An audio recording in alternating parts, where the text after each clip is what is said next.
এই কবর বে কবর। এই ছেলে পেলে আমার কবিতা দেখ, কবিতা দেখতে বলেছি, অন্য কিছু না। এইখানে তোর দাদির কবর কোথায়? এইখানে তোর দাদির কবর ডালিম গাছের তলে, 30 বছর ভিজে রেখেছি দুই নয়নের জলে। ধন্যবাদ সবাইকে। এক জায়গায় কবর কবিতার আবৃত্তির প্রতিযোগিতা চলতেছে, যে এই কবিতাটা যে যত সুন্দর করে আবৃত্তি করবে তাকে পুরস্কার দেওয়া হবে। বিচারকরা এরকম চেয়ার টেবিল নিয়ে বসা আছে, একজন একজন প্রতিযোগী আসতেছে আর আবৃত্তি করে চলে যাচ্ছে। প্রথম যে প্রতিযোগী আসছে তার আবৃত্তি অনেক সুন্দর ছিল, সে প্রফেশনালি আবৃত্তি করে, তো তার আবৃত্তির ঢং ছিল এরকম। কবর জসিমউদ্দিন, এইখানে তোর দাদির কবর ডালিম গাছের তলে, 30 বছর ভিজায় রেখেছি দুই নয়নের জলে। এতটুকু তারে ঘরে এনেছিনু, সোনার মতন মুখ, পুতুলের বিয়ে ভেঙে গেল বলে কেঁদে ভাসাইতো বুক। এখানে ওখানে ঘুরিয়া ফিরিতে ভেবে হইতাম সারা, সারা বাড়ি ভরি এত সোনা মোর ছড়াইয়া দিল কারা।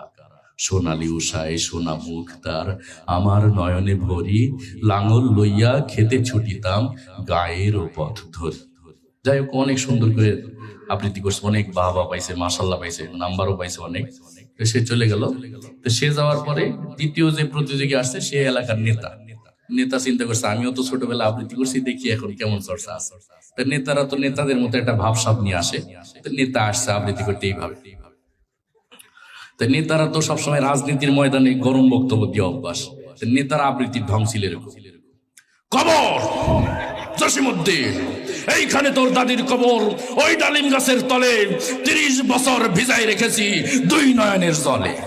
তার আবৃত্তি শুনে তো পোলাপান উঠে দৌড় দিছে, বিচারকরাও উঠে পালাইছে, তাদেরকে বুঝাই শুনে আনা হয়েছে যে বসেন। তো নেতা সাহেব চলে গেছে। তো নেতা সাহেব যাওয়ার পরে আসছে একটা ছেলে। আমাদের কমি মাদ্রাসাতেই দেখবেন হেফজুখানার কিছু পোলাপান আছে, খুব লাজুক, মানে এদেরকে একটু তেলাওয়াত শোনাইতে বললেও শোনাইতে চায় না, লজ্জায়, সবক শোনাইতেও লজ্জা পায়, এরকমও পোলাপান আছে। তো এই লাজুক একটা ছেলেকে ওর বন্ধুরা জোর করে তুলে দিছে যে যাও তুমি একটু আবৃত্তি করো। তো ও তো লজ্জায় শেষ, এমনিতেই লাজুক মানুষ, আবার জোর করে যখন মঞ্চে তুলে দিছে আবৃত্তি করতে, তার আবৃত্তির ঢং ছিল এরকম।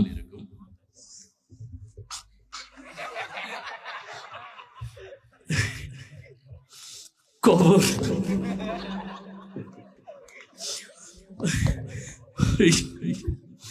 জসিমউদ্দিন, এইখানে তোর দাদি খবর। তো যাই হোক, সে তো অনেক সময় নষ্ট করতেছে, বলে যে একে দিয়ে হবে না, এ সময় নষ্ট করতেছে। এরপরে আবার আনলো আর একটা ছেলেকে। আমাদের সমাজে কিছু ছেলে দেখবেন একটু বেশি ইমোশনাল, এত ইমোশনাল যে আরেকজনের দুঃখ দেখলে সে আগে কান্দা শুরু করে। এরকম একটা ছেলে কানছে। তো তো এমনি ইমোশনাল, আবার যখন বলছে যে কবর কবিতা আবৃত্তি করতে, ও তো আগেই কান্দা শুরু করে দিছে। তো তার আবৃত্তির ঢং ছিল এরকম।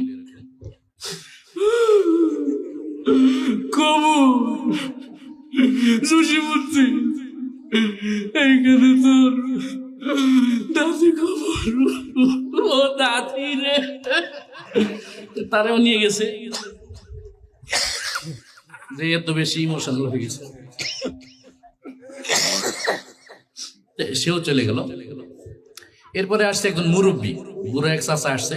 সে চিন্তা করলো আমিও তো ছোটকালে আবৃত্তি করছি, দেখি এখন কেমন চর্চা আছে। তো মুরব্বী পান খেতে খেতে আসছে, তার আবৃত্তির ঢং ছিল এরকম। কবর জসিমউদ্দিন, এইখানে তোর দাদির কবর ওই ডালিম গাছের তলে, 30 বছর ভিজাই রেখেছি দুই নয়নের জলে। তো মুরব্বী তার মতো করে আবৃত্তি করে চলে গেল। এরপরে আসছে আর একটা ছেলে। আমাদের সমাজে কিছু ছেলে দেখবেন যারা একটু তোতলা টাইপের, কথা বের হইতে সময় লাগে। তো তার আবৃত্তির ঢং ছিল এরকম।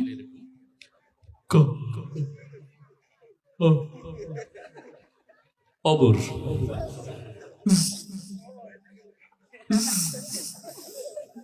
জসিমউদ্দিন, এইখানে তোর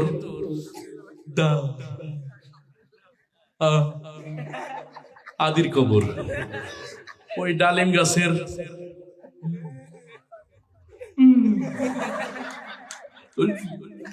মানে সে আর সামনে যাইতে পারতেছে না, তলে যায় আটকে গেছে আর কি। তো তাকেও নিয়ে গেল, এ তো অনেক সময় নষ্ট করেছে, একে দিয়ে কাজ হবে না। এরপরে আসছে আর একটা ছেলে, ওই আমাদের সমাজে কিছু পোলাপান আছে একটু নোংরা পরিবেশে থাকে, নোংরা থাকার কারণে তাদের পুরা গায়ে দেখা যায় চুলকানি টুলকানি ওঠে, এই শীতকালে একটু বেশি হয়। এই চুলকানির একজন রোগী আসছে, তার আবৃত্তির ঢং ছিল এরকম, কবর জসিমউদ্দিন, এইখানে তোর দাদির কবর, ওই ডালিম গাছের তলে 30 বছর ভিজাই থুইছি তুই নয়নের জলে। তাই সে তারেও নিয়ে গেল, তো কাপড় চোপড় ছিঁড়ে ফেলবে একটু বার। সে চলে যাওয়ার পর আরেকজন আসছে, এরপরে যে প্রতিযোগী আসছে সে আবার এই মাহফিলের আশপাশে তো অনেক রকম দোকানপাট আছে, তো একটু বেশি ভাজা পোড়া খাইছে, তো ডায়রিয়া হয়ে গেছে, ডায়রিয়ার রোগ। তো তার আবৃত্তির ঢং ছিল এরকম, কবর জসিমউদ্দিন, এইখানে তোর দাদির কবর, ডালিম গাছের তলে 30 বছর ভিজাই। তারে তাড়াতাড়ি নিয়ে গেছে, তো স্টেজ নষ্ট করে ফেলবে একটু পরে, এর দিয়ে কাজ হবে না।